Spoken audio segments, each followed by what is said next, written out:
When I was 12 or 13 years old, my mother kept this on the dining room buffet with wine in it.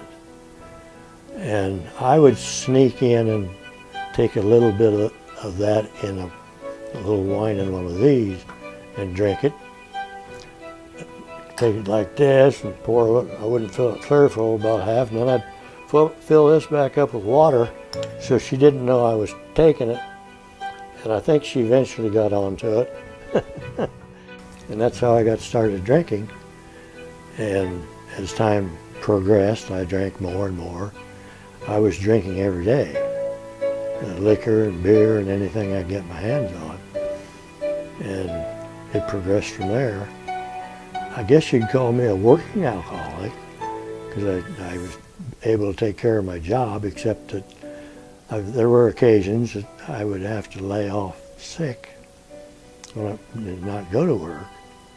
From then on, it progressed to where it was affecting my family and my finances and my health. It was something that I couldn't control. Although I was working, we didn't have any money. I'd go buy a bottle of booze when the kids needed a new pair of shoes. And that's getting to where it's a bad situation. So I said to myself, I'm going to quit. And I'd quit drinking maybe for 2 or 3 weeks, and then I was back at it. And I'd go a while and I'd say, well, I'm going to quit. And I'd go for maybe a month or 2 months, and then I'd be right back at it.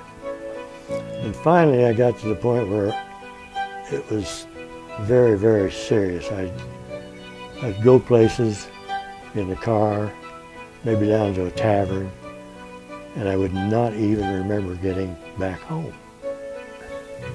Well, as time went on, and I realized, and my wife realized that I was an alcoholic when I was drinking every day and coming home without knowing where I had been or how I got home, and sometimes I wouldn't come home. And finally it got to the point where she said, well, it's either me or the bottle. You got your choice. And so that I knew several men that I had heard were in the AA program. So I went to one of, he was a friend of mine. I wasn't a close friend, but I knew him. And he was a janitor at one of the schools. And I went up to this, right to the schoolhouse and sat down and told him, I think I need to quit drinking and I can't do it myself. And so he said, well, we'll take you to an AA meeting. And the first AA, there didn't have one in that little town at that time. So we went to a neighboring town to a mental institution. Is where I went to my first AA meeting. And fortunately, I was able to stay with it from then on. And we got involved with the AA program. My wife participated. And she went into Al-Anon, they call it. And they have meetings and discuss things that maybe changes that they could make to help my problem. And in AA we have a 12-step program, and it's just been real, our life's been good since then. We still had some money problems at different times, but I quit June 11th of 1968, and I've been sober ever since, and I've been sober for 47 years. But I still attend my AA meetings. And you live this program one day at a time.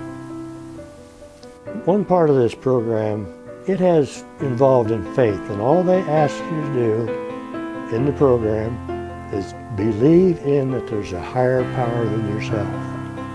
And I knew from what I'd known from the Catholic Church that St. Jude was a patron of hopeless cases and things all despaired of, and that was me.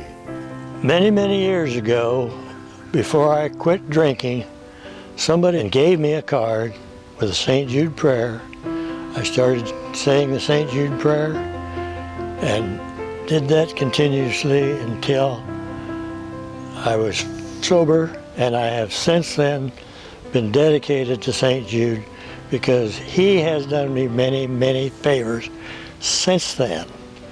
And I contribute very much my stopping drinking with St. Jude. So St. Jude has been my patron saint ever since then, and I pray to St. Jude every day.